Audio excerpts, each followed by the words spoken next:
Ikwara didn't wait for court orders. He did not need a badge. If you were a thief, a kidnapper, or a killer, he came for you. And most times you wouldn't even see him coming. This was not a movie. This was real life in northern Nigeria. And while politicians were sitting in their AC offices, security agencies were being bribed left and right, one man was deep in the forest, risking his life to catch criminals. No uniform, no salary, just guts, a rifle, and a mission. They called him many names. Baushe, the Lion of Azare.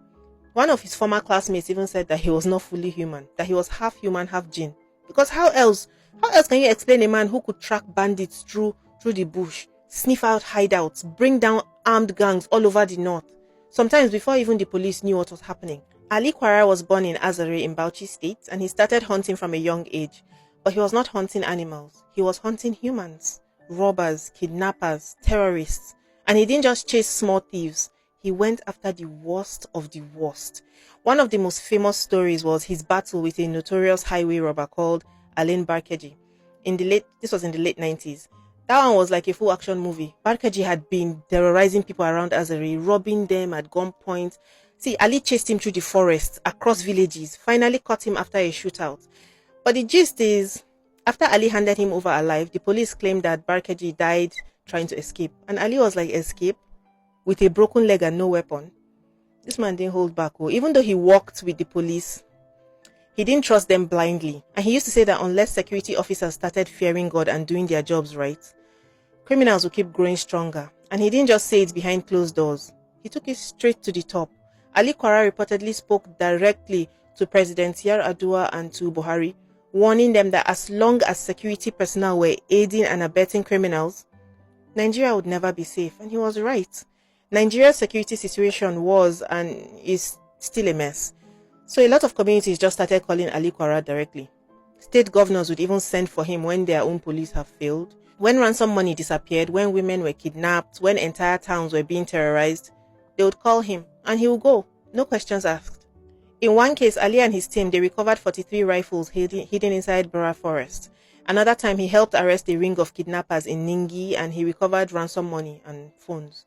He even exposed this was a major scandal where some NSCDC and military officers were caught selling arms to criminals. Like full uniform officers secretly giving weapons to kidnappers. And it was Ali that exposed it. He was not scared of anybody. The gist on ground was once criminals heard that Ali Kwara was in the area, they would disappear. Some even abandoned their camps overnight. He was that feared by criminals. But here's the part that most people don't know. Ali Kwara, he wasn't just a hunter. He was also a giver. In his hometown of Azare, he gave out grains, sacks of grains to widows and orphans, over 500 bags in 1 year alone. He built houses for relatives, paid school fees. If you were hungry and you came to his house, he would feed you. If you needed help, he would help. No long talk. People said he feared no man, no beast, that he could walk into a den of lions and walk back out like it was nothing. Whether that's gist or not, what we do know is this man had courage that most people can't even imagine. No PR, no fame chasing, just results.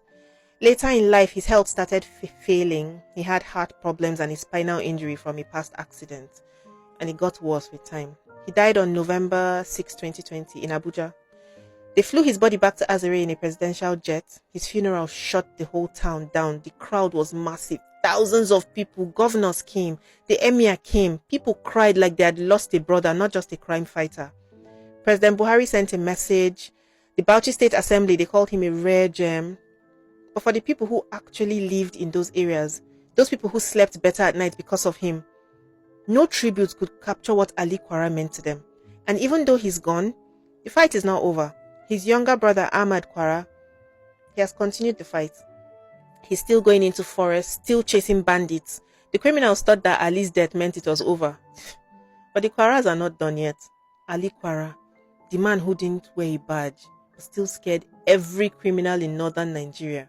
Not perfect, but a real life hero. Thank you so much for watching this video. If you like stories like this, please follow me. I tell these stories all the time.